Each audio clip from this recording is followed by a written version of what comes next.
Nas brumas do vento antigo, onde os ventos da filosofia sopram livremente, emergem os pré-socráticos, sábios que desbravaram os caminhos do pensamento primordial.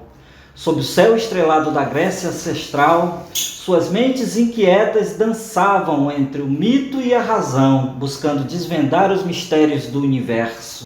Anaximandro, em sua audácia cósmica, vislumbra o Hyperion e o ilimitado que pulsa por trás dos véus da existência, enquanto Tales de Mileto, com os olhos voltados para o horizonte, descobre na água o princípio primordial de todas as coisas. Heráclito, filósofo do fluxo, contempla o eterno devir, onde nada é permanente senão a mudança, enquanto Parmênides, erguido nas asas do ser, proclama a imobilidade do uno, além das aparências fugídias. Os pré-socráticos, navegadores destemidos do oceano do saber, erguem as velas da curiosidade e desafiam os mares do desconhecido. Suas palavras ressoam como cânticos ancestrais, ecoando através dos séculos, convidando-nos a contemplar os enigmas do universo com os olhos maravilhados e mente aberta, assim como eles fizeram em tempos imemoriais. Fala, pensadores! Na nossa aula de hoje nós vamos explorar algumas das ideias e conceitos sobre os primeiros filósofos, os pré-socráticos. Junte-se a nós nessa jornada em busca do conhecimento e compreensão sobre o mundo e sobre nós mesmos. Se inscreva no canal, curta esse vídeo e deixe nos comentários de onde você é alguma outra questão. E não perca a chance de expandir sua visão de mundo e continuar a refletir sobre as questões mais fundamentais da existência humana. Então, bora para a aula, rola a vinheta.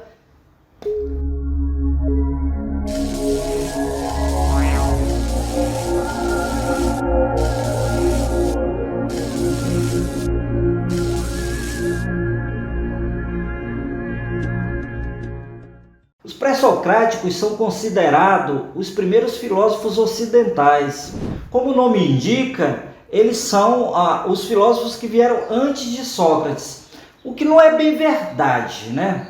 A verdade é que alguns desses pré-socráticos, além de serem contemporâneos, até vieram depois da morte de Sócrates. Obviamente, não se autodenominavam pré-socráticos em sua época. Esse é um termo que só passou a ser usado a partir do século XV como forma de facilitar o estudo da história da filosofia e agrupar os pensadores de acordo com o seu objeto de estudo, que é a natureza, o universo, a origem de todas as coisas, e por isso eles são conhecidos também como naturalistas ou filósofos da natureza. Eles tinham em comum a busca pela arqué, a substância primordial, aquilo que compõe e dá origem ao universo, que está presente em todas as coisas.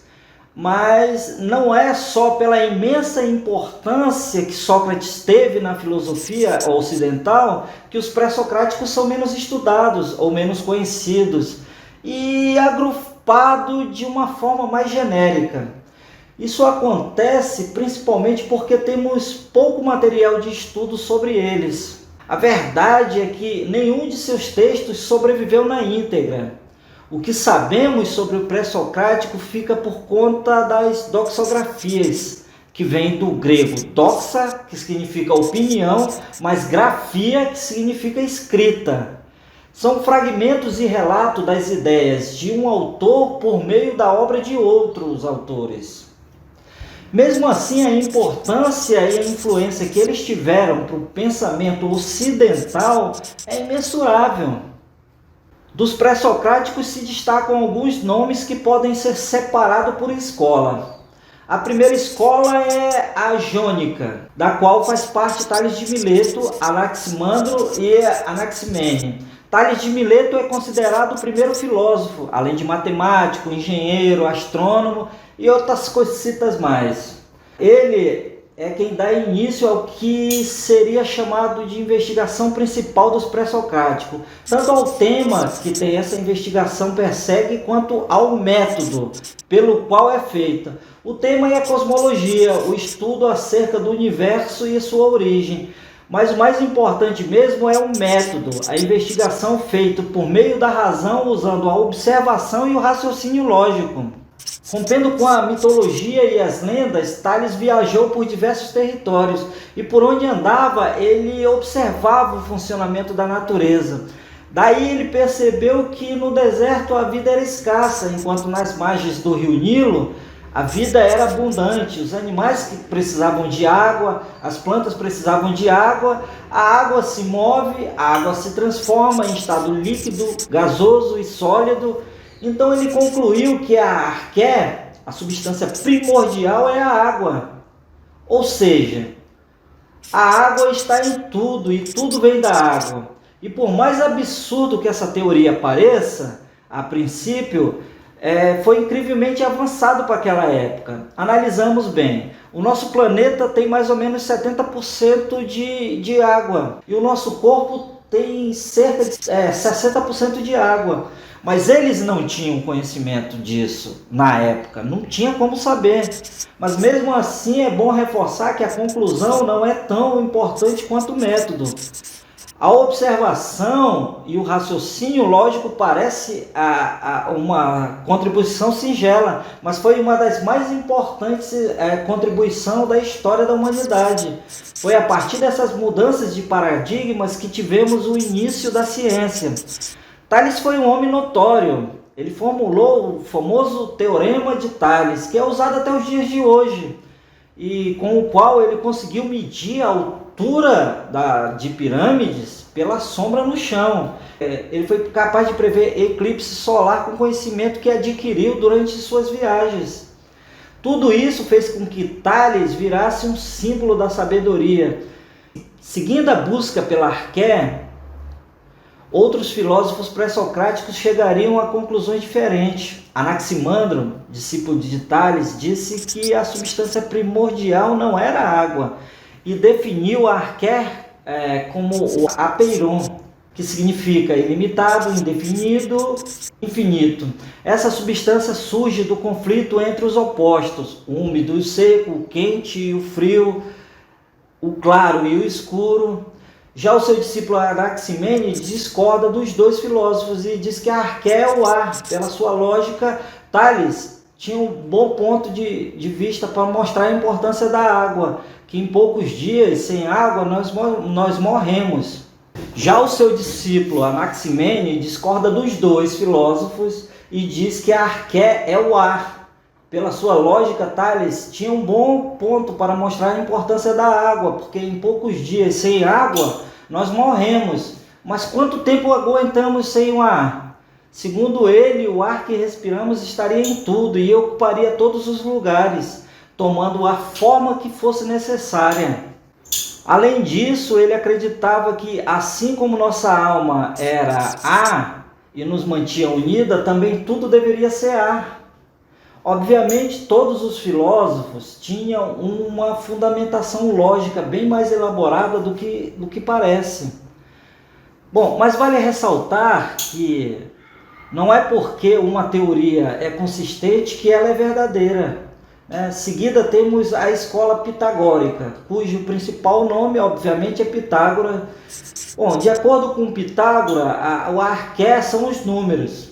Isso mesmo, os números são a essência de todas as coisas que existem.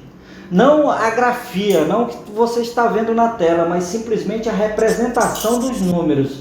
O que Pitágoras dizia é que tudo que existe tem como base as medidas matemáticas. E que se essas medidas que existem, que a matemática existe desde sempre, não é uma invenção do ser humano, mas sim uma descoberta. Ele observou também a importância dos números na música e a relação entre a música e a aritmética. De acordo com Pitágoras, a oposição entre números impares e pares dá forma a todas as coisas. Mas muito mais do que isso, ele acreditava que os números tinham propriedades divinas. Pois é, velho. Isso mesmo. Talvez a característica mais marcante do cara que criou o termo filosofia e o termo matemática tenha essa mistura aparentemente absurda de racionalidade e misticismo. Ele acreditava que a alma é eterna e que migra de um corpo para o outro depois da morte. Ele formou um culto religioso vegetariano que tinha algumas regras que parecem bem estranhas a princípio, como não atiçar o fogo com ferro, não forçar a balança, não comer o coração, abster-se de feijão, não urinar voltado para o sol. Apesar de alguns intérpretes verem como regras como não literal, há quem diga que isso tem algum significado metafórico, como não atiçar o fogo com ferro seria não provocar a ira dos poderosos, não forçar a balança seria não ser injusto, não comer o coração seria não se afligir por questões emocionais. Abster-se de feijão poderia significar algo relacionado com abstinência sexual, já que feijão em grego também pode fazer referência aos testículos. E por aí vai. É difícil saber quanto dos pensamentos realmente é de Pitágoras e quanto é de outros pensadores da escola. Provavelmente ele acabou virando um nome por trás de tudo, talvez até uma mera figura representativa dos diversos filósofos e pensadores mais antigos.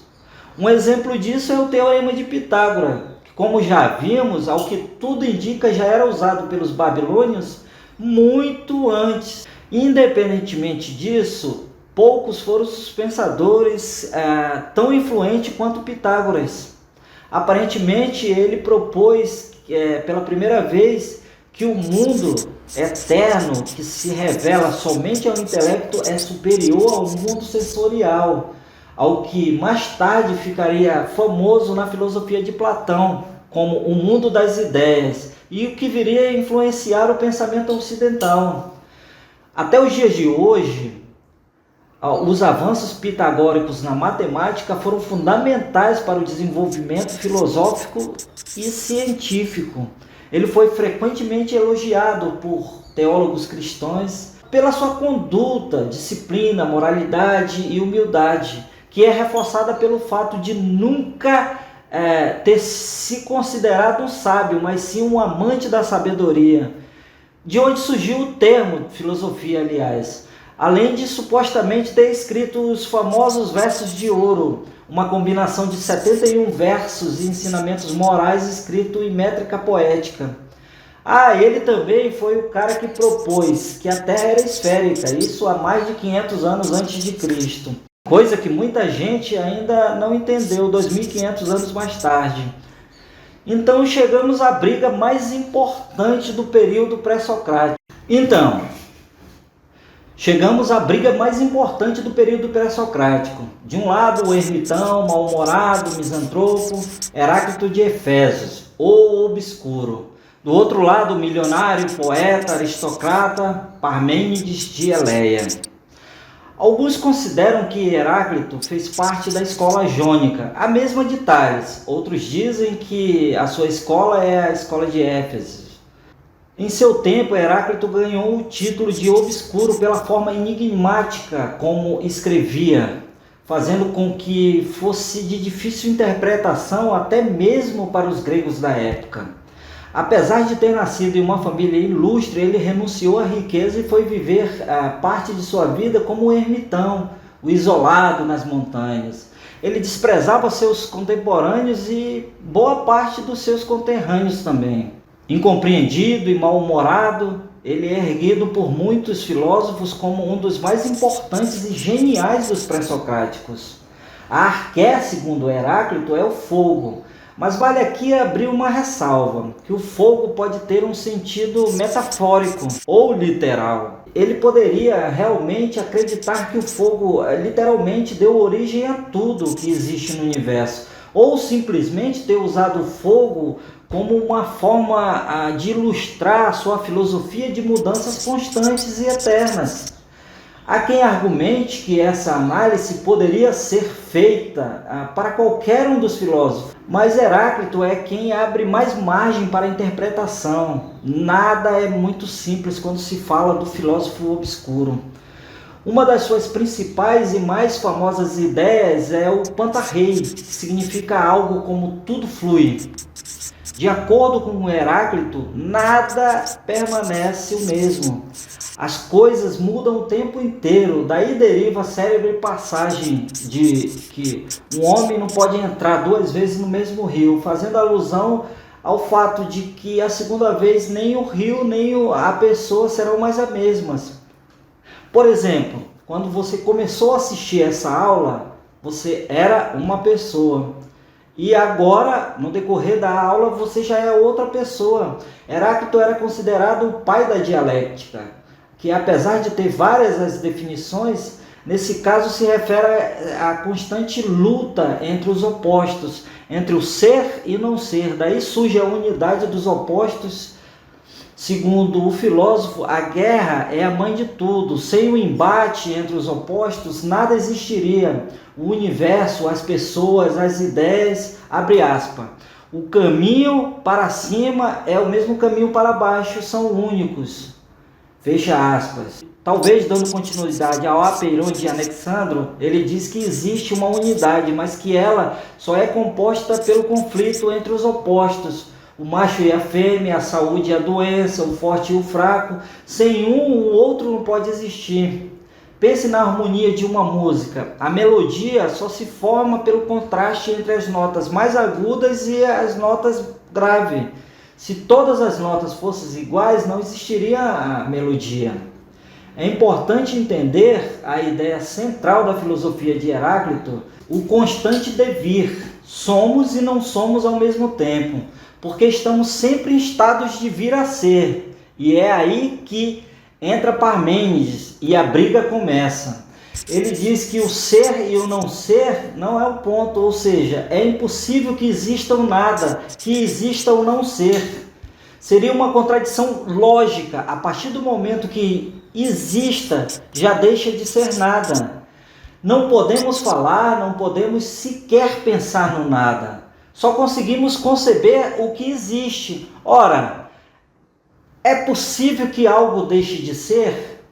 A mudança não é uma mera ilusão dos sentidos? E nós devemos nos preocupar com a razão. Se a nossa razão diz que fulano, então, em sua essência, ele é e não mudou. Ele não deixou de ser o fulano, ele simplesmente é o fulano.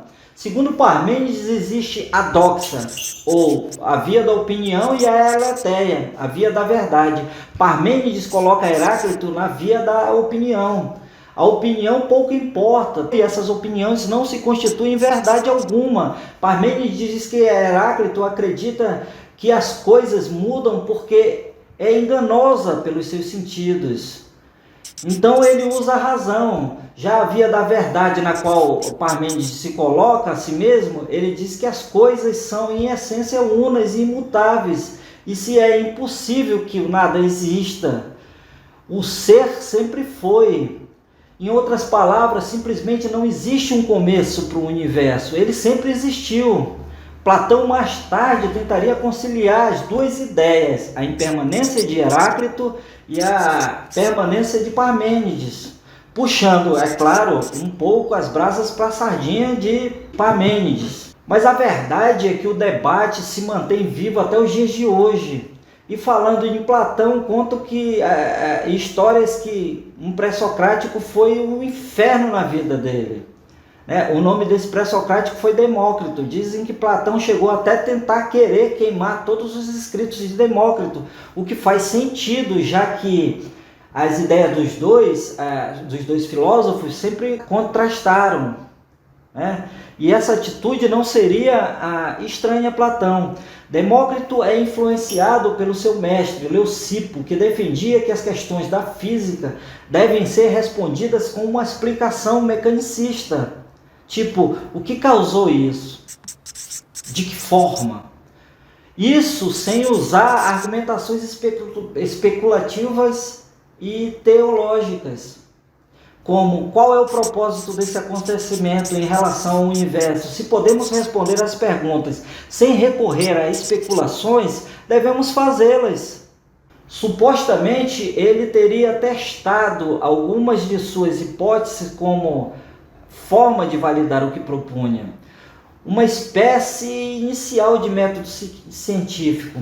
Demócrito é aquele caso dos filósofos que entra no grupo dos pré-socráticos que viveu no mesmo tempo de Sócrates. Basicamente, sem telescópio, sem tecnologia avançada e por meio da mera observação unida ao pensamento lógico, Demócrito concluiu que as coisas são compostas por partículas minúsculas e indivisíveis, algo que provavelmente você já ouviu falar, os átomos. Daí vem o nome da sua escola, escola atomista.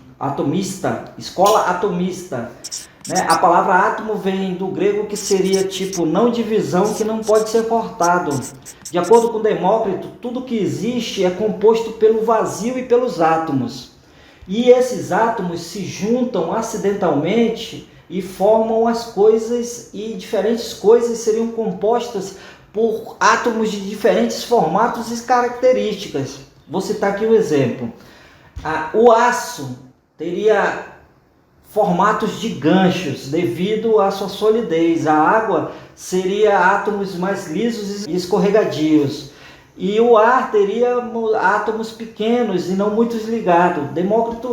Demócrito não recebeu muita atenção na sua época, mesmo tendo escrito extensivamente sobre diversos assuntos, sobre a natureza, ciências naturais, política, ética, literatura, estética, matemática. Ele só seria examinado mais tarde por Aristóteles, mas mesmo assim, depois disso, ficou esquecido por cerca de 2000 anos, até que o químico John Dalton reviveu a sua teoria e começou os experimentos que o levaram à conclusão de que realmente existem átomos, ainda que não exatamente da mesma forma que Demócrito acreditava. As ideias de Demócrito entram primeiro em conflito com Parmênides pela existência do vazio, ou seja, a existência do nada, e segundo em conflito com Heráclito por questões mais mundanas. Enquanto Heráclito era conhecido como filósofo chorão por sua melancolia e misantropia, Demócrito é conhecido como o filósofo risonho, pela forma como encarava a vida. Às vezes suas ideias sobre o prazer em moderação e felicidade formaram o que viria a ser mais tarde o epicurismo.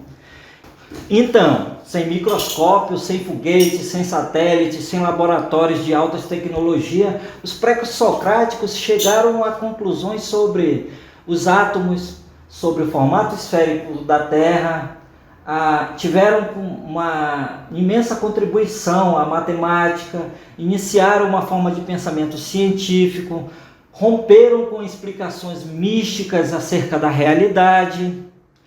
Então é isso aí, pessoal. Filosofia é a arte de pensar, de questionar, de duvidar, de buscar o sentido da vida, do mundo e de si mesmo.